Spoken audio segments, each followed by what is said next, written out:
HTV news Bangla, শুরুতেই আজকের প্রধান খবর। ভয়ঙ্কর ফাঁদ। বিদেশি সাপমাকড়সা ঢুকছে দেশে, কারা আনছে?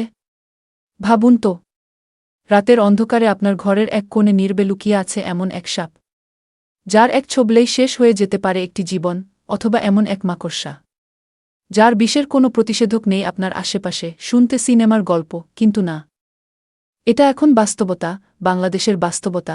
সম্প্রতি দেশের বিভিন্ন জায়গায় অভিযান চালিয়ে উদ্ধার করা হয়েছে শত শত বিদেশি সাপ, ট্যারান্টুলা, মাকড়সা এবং ভয়ঙ্কর সব প্রাণী। আর সবচেয়ে চমকে দেওয়া তথ্য হল, এগুলো রাখা হচ্ছিল সাধারণ মানুষের বাসায়। কিন্তু প্রশ্ন হল, এই মৃত্যুফাঁদ কে তৈরি করছে?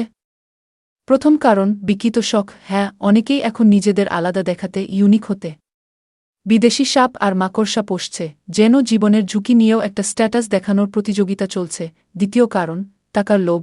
এই একটা প্রাণীর দাম 1000 থেকে শুরু করে লাখ টাকা পর্যন্ত, আর এই লোভই তৈরি করেছে এক ভয়ঙ্কর কালোবাজার, যেখানে জীবনের কোনো মূল্য নেই। তৃতীয় কারণ, আন্তর্জাতিক পাচার চক্র। বাংলাদেশকে ব্যবহার করা হচ্ছে ট্রানজিট রুট হিসেবে, বিদেশ থেকে এনে এখান থেকে পাচার করা হচ্ছে অন্য দেশে।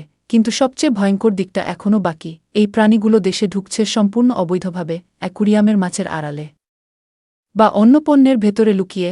আর নজরদারির ফাঁক থাকায় অনেক সময় এসব ধরাই পড়ে না। একবার ভাবুন, এই প্রাণীগুলোর একটি যদি আপনার আশেপাশে ছড়িয়ে পড়ে, একটি ছোবল, একটি কামড়, আর মুহূর্তেই শেষ। শুধু তাই নয়, এগুলো নতুন রোগ ছড়াতে পারে, ধ্বংস করে দিতে পারে আমাদের প্রাকৃতিক পরিবেশ।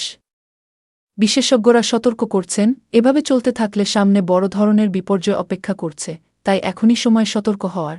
এটা শুধু একটি খবর নয়, এটা আমাদের সবার জন্য বিপদের ঘণ্টা।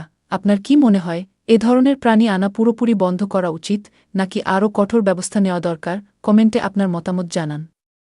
আর এমন চাঞ্চল্যকর সত্য জানতে চ্যানেলটি সাবস্ক্রাইব করে রাখুন। এইচটিভি নিউজ বাংলা, সত্যের পথে নির্ভীক কণ্ঠ, আপনার পাশে সব সময়।